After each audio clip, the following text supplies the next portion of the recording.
I was taking her for just routine blood work. He was jabbing her really hard in her side. She was just never the same again. And he started kind of flopping her head around like this. And he's like, it was like he was trying to show me, see, she's dead.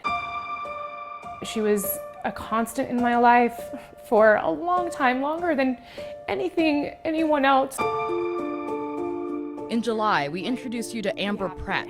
She was mom to Buttercup, a 9-year-old cat who had been a part of Amber's family since she was a kitten. Amber was one of several pet owners listed in this petition from the Department of Professional Licensing against Salt Lake City veterinarian Michael Blotter of Wasatch Springs Animal Hospital.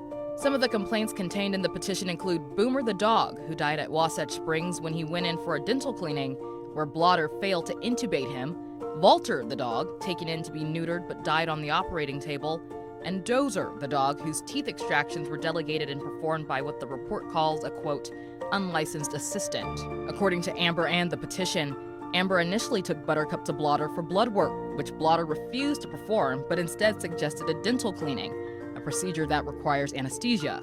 In our interview with a licensed veterinary technician, we learned that the only way to assess if a pet's organs are functioning properly to withstand anesthesia is to perform testing first, testing that did not happen. Amber says after that cleaning, Buttercup was never the same. But she just never got her physicality back. She stopped like jumping up on the couch or the bed as much, or climbing up on her cat tower, and just kind of being physical as much. And she lost a lot of weight. Buttercup's last visit to Wasatch Springs was urgent. Blotter took her back for testing, but she died during the blood draw. At the time of our report in July, Blotter faced 3 counts of violation of professional standards, 2 counts of false communications, 5 counts of inadequate medical records, 1 count of improper delegation to unlicensed personnel, and 1 count of pattern of incompetency or negligence. The department was considering the possibility of revoking or suspending Blotter's veterinary license and ability to prescribe controlled substances in the state. But a few weeks after our report aired, we learned that Blotter's license would not be revoked or suspended.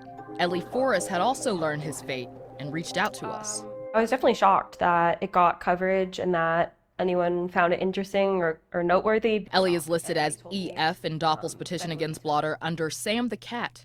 Sam, who Ellie says was more dog than cat. Anybody that ever met Sam would say, like, I never liked cats until I met him. He was just like super friendly, would like come sit on a stranger's lap. He would just like sleep and spoon me in bed, like just like super cuddly, friendly. Ellie had established care at Wasatch Springs for Sam a few months prior to Sam's last interaction with Dr. Blotter. After Sam developed a persistent cough and started drinking a lot of water, Ellie took Sam in. A final outcome that mirrors that of Amber and Buttercup. The first thing that the vet said is like, let's draw blood and just like assess levels of things. So he takes Sam back into the back room to do that. Isn't gone very long, and then returns with Sam wrapped in this pink towel in his arms and said like he had a seizure. They called me and said she had a seizure and her heart stopped, and we had to bring her back to life with CPR. We're like, what do you, like, they were not gone very long, so we were just like, what are you talking about? He started kind of flopping her head around like this, and he's like, it was like he was trying to show me, see, she's dead, see, she died. And then he put Sam on the examination table, and he's like limp, basically. And so I was like, okay, and I thought it was weird, but that was secondary to the emotions of how sad I was. Ellie submitted this detailed complaint to Doppel shortly after Sam's death. It includes a documented timeline of Sam's prior visits to Wasatch Springs, details of his illness, the results of Sam's final blood work, and notated conversations Ellie had with Blotter after the fact. It just feels very disgusting, frankly, to have, I don't know if it was 5 or 6 animals in the petition that died in the span of like a year and a half. I don't know what the statistics are for how many animals on average would die in a veterinarian's care, but it feels like it's excessive. What disciplinary action did Doppel take against Blotter? According to this stipulation and order the department sent us, the veterinarian of 33 years is now on probation for 4 years. His license is now labeled active on probation. He was fined $5,000, and he's required to be under indirect supervision by a veterinarian in good standing with the division for the entirety of the probationary period. Do you think that that's too light. I have mixed feelings about it. It could have been way worse. They could have said, gets off scot-free, right? So the restrictions in place are great. I'm in a certain sense satisfied with that result. And on the other hand, I do think it's too light. I do think that he should have lost his license.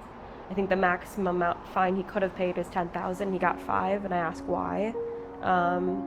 So yeah, I do think it's too light.